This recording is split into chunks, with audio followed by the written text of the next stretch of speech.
ও মোৰ চেনেহী দেশ তোমাৰ দুখীয়া প্ৰজা ৰসাতাত শান্তিৰ সৰগ ক'ত পাম এনে প্ৰীতি সৰল প্ৰাণৰ ভাষা সেৱাৰ মহিমাময় ত্যাগ বিনন্দ চন্দ্ৰ বৰুৱাই কৈছিল অমৃত বৰষা মাত জননী মুখৰ সৰি পৰা শুনিলো ইয়াত তাৰেই মোহত পৰি পাহৰি সকলো ভুল গলো জননী কোলাত স্বদেশ স্বজাতি আৰু স্বধৰ্মত থাকি শুনো যেন স্বদেশৰ ভাষা স্নেহময়ী জননীৰ মৌসনা মাত তাতে মাতো নিঃকিনৰ আশা আজিৰ দিনটোত অসমীয়া ভাষা সংস্কৃতিৰ বাবে এক অভূতপূৰ্ব প্ৰাপ্তিৰ দিন খন্তেক সময় আগতে ভাৰতৰ প্ৰধানমন্ত্ৰী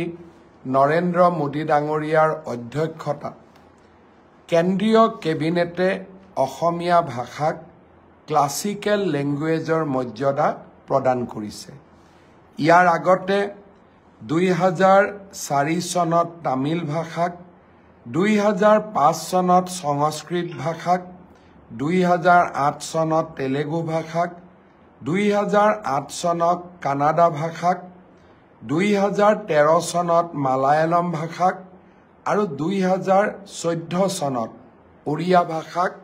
ক্লাছিকেল লেংগুৱেজৰ ভাৰত চৰকাৰে মৰ্যাদা প্ৰদান কৰিছিল ক্লাছিকেল লেংগুৱেজৰ মৰ্যাদা মানে কি ইয়াৰ দ্বাৰা ভাৰত চৰকাৰে এটা ভাষাক স্বীকৃতি দিয়ে যে ইয়াৰ লিখিত সাহিত্য 1500ৰ পৰা 2000 বছৰ পুৰণি যিসমূহ ভাষাৰ এন্টিকুইটি বা পৌৰাণিত্য বা প্ৰাচীন ইয়াৰ যিটো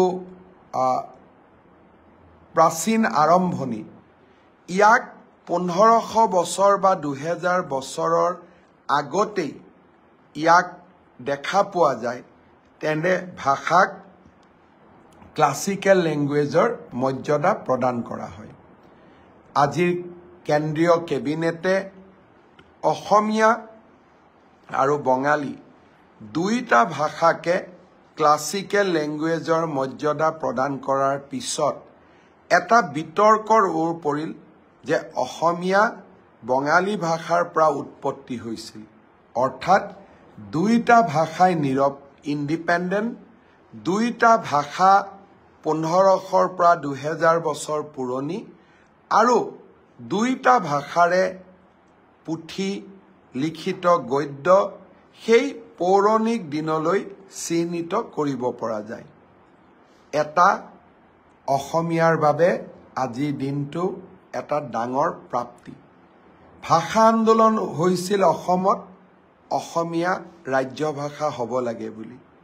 অসমীয়া ভাষাক লৈ বহু ধৰণৰ কথা বতৰা আমাৰ ৰাজ্যখনত চলি থাকিছিল কিন্তু প্ৰধানমন্ত্ৰী নৰেন্দ্ৰ মোদীৰ আগত কোনো এখন চৰকাৰে অসমীয়াক ক্লাছিকেল লেংগুৱেজৰ মৰ্যাদা প্ৰদান কৰাৰ কথা চিন্তা কৰা নাছিল মই যোৱা 3 দিনমান আগতে টুইট কৰিছিলোঁ যে অসমীয়া ভাষাই যদি ক্লাছিকেল লেংগুৱেজৰ মৰ্যাদা পায়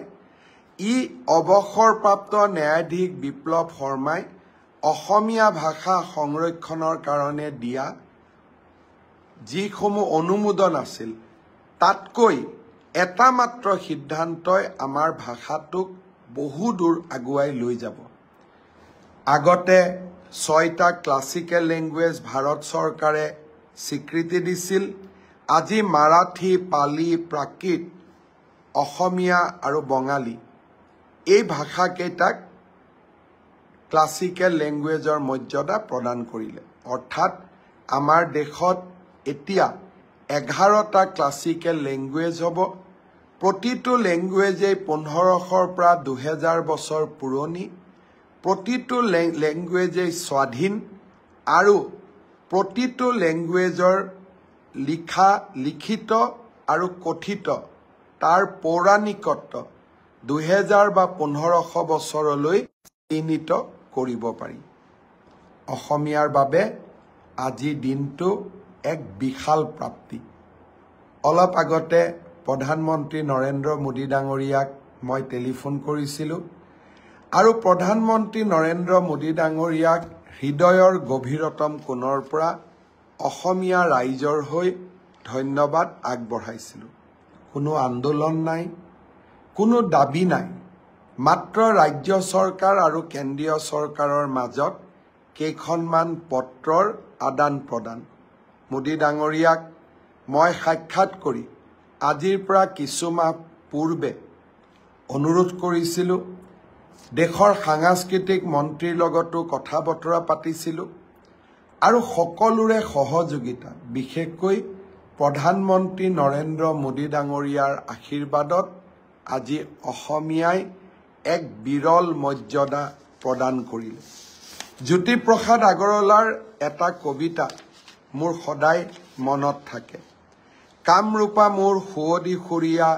অসমীয়া ভাষা জগত সভালে যাব, উজ্জ্বল সুজ্জ্বল কহিনুৰ পিন্ধি হাঁহি জ্যোতিৰূপা হ'ব। সঁচাকৈয়ে আজি অসমীয়া ভাষাই জগত সভালৈ এক নতুন যাত্ৰা আৰম্ভ কৰিলে। অসমীয়া ভাষাই উজ্জ্বল সুজ্জ্বল কহিনুৰ পিন্ধি হাঁহি জ্যোতিৰূপা হ'ব। মই পুনৰ এবাৰ এই ভাষাটোক জীয়াই ৰখাৰ বাবে ভাষা সাহিত্যৰ গৱেষণা কৰি এই ভাষাটোক এই পৰ্যায়লৈ লৈ অহাৰ বাবে মই প্ৰতিগৰাকী অসমীয়ালৈ আজিৰ এই সুন্দৰ দিনটোত অভিনন্দন জনাইছোঁ। সঁচাকৈয়ে অসমীয়া ভাষা জগত সভালে যাব। প্ৰধানমন্ত্ৰী মোদী ডাঙৰীয়াক কৃতজ্ঞ অসমীয়াৰ হৈ আকৌ এবাৰ ধন্যবাদ জনাইছোঁ। অহাকালি আপোনালোকে এবাৰ দিনটোৰ যিকোনো সময়ত আমাৰ ভাষাটোৰ এই অসাধাৰণ সাফল্যক লৈ এটা যেন ফেচবুকত একলম লিখে, টুইটাৰত অকণমান সৰুকৈ হ'লেও এটা পোষ্ট কৰে, ইনষ্টাগ্ৰামত লিখে আৰু প্ৰধানমন্ত্ৰী মোদী ডাঙৰীয়াক যাতে ধন্যবাদ জনাবলৈ নাপাহৰে। কাৰণ আন্দোলন নোহোৱাকৈ অসমে একোৱেই নাপায় বুলি আমাৰ ৰাজ্যখনত এটা মতবাদ আছিল। আজি আমি তাক সলনি কৰিছোঁ আৰু প্ৰধানমন্ত্ৰী মোদী ডাঙৰীয়াৰ প্ৰচেষ্টাত আজি অসমীয়াই আন্দোলন নকৰাকৈ এটাৰ পিছত এটা সাফল্যৰ মুকুট শিৰত পিন্ধিবলৈ সক্ষম হৈছে। পুনৰ এবাৰ অসমীয়া ভাষাক এই পৰ্যায়লৈ লৈ অহাৰ বাবে অসম সাহিত্য সভাকে ধৰি ভাষা জননীৰ সেৱক প্ৰতিটো সংগঠন, প্ৰতিগৰাকী লেখক, প্ৰতিগৰাকী গৱেষকক মই অন্তৰৰ গভীৰতম কোণৰ পৰা ধন্যবাদ আৰু কৃতজ্ঞতা জনাইছোঁ। বৰাক উপত্যকাৰ ৰাইজে বঙালী ভাষা ব্যৱহাৰ কৰে। আজিৰ এই দিনটোত বঙলা ভাষায়ো ক্লাছিকেল লেংগুৱেজৰ মৰ্যাদা পোৱাৰ বাবে মই তেখেতসকলকো ধন্যবাদ জনাইছোঁ। মাৰাঠী, পালি আৰু প্ৰাকৃত ভাষাই ক্লাছিকেল লেংগুৱেজৰ মৰ্যাদা পোৱাৰ বাবে এই ভাষাভাষী লোকসকলকো মই অন্তৰৰ গভীৰতম কোণৰ পৰা পুনৰ এবাৰ অভিনন্দন জনাইছোঁ।